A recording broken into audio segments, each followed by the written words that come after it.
आपको पता है कौम आद, कौम समूद, कौम लूत, कौम नूह, इनके गुनाह क्या थे? नहीं पता।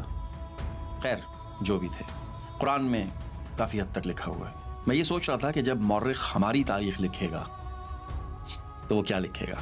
मौर्रिख लिखेगा कि कौम आद, समूद और लूत के सारे मजमूई गुनाह इस कौम में पाए जाते थे। मौर्रिख लिखेगा कि एक ऐसी कौम थी जो नाम तो अल्लाह का लेती थी लेकिन मानती अपने अपने अलायकारों को थी। मौर्रिख ये भी लिखेगा कि एक ऐसी कौम थी जहाँ तालीम लोगों को जाहिल बनाने के लिए दी जाती थी। एक ऐसी कौम थी जहाँ के मजहबी पेशवा दुनिया की हर आसाइश से लुत्फानंदोज़ होते थे मगर लोगों को गुर्बत और इफलास के फ़वाइद बताकर जन्नत के टिकट दिया करते थे। मौर्रिख लिखेगा कि इस कौम के हुक्मरान बादशाहों की तरह ज़िंदगी गुजारते थे मगर इस कौम के निचले तबके के पास खाने को रोटी तक नहीं होती थी। मौर्रिख ये भी लिखेगा कि इस कौम का इंसाफ बिकता था, ताकतवर के लिए अलग कानून और गुरबा के लिए अलहदा कानून। इस कौम के काजी उन्हीं की तरह करप्ट और इंसाफ से आरी थे।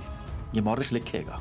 लिखा जाएगा कि इस कौम के सियासतदान खुदगर्ज, नाअहल और बेहिस थे मगर ये कौम ऐसे सियासतदानों को अपना मसीहा समझती थी और उनके लिए एक दूसरे की गर्दनें काटने के लिए तैयार थे। ये लिखा जाएगा। मौर्रिख ये भी लिखेगा कि एक ऐसी कौम थी जो लंबी लंबी दुआएं करती थी लेकिन उनका अमली किरदार इंतहाई बेहुदा था।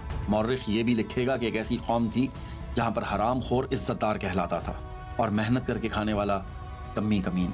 इस कौम में शराब तो सरेआम नहीं बिकती थी मगर जज बिकते थे। मौर्रिख ये भी लिखेगा कि इस कौम में सूअर तो नहीं बिकता था मगर इंसाफ बिकता था। आपको पता है सूअर खाने वाले ममालिक में अमन और इतनी खुशहाली कैसे होती है?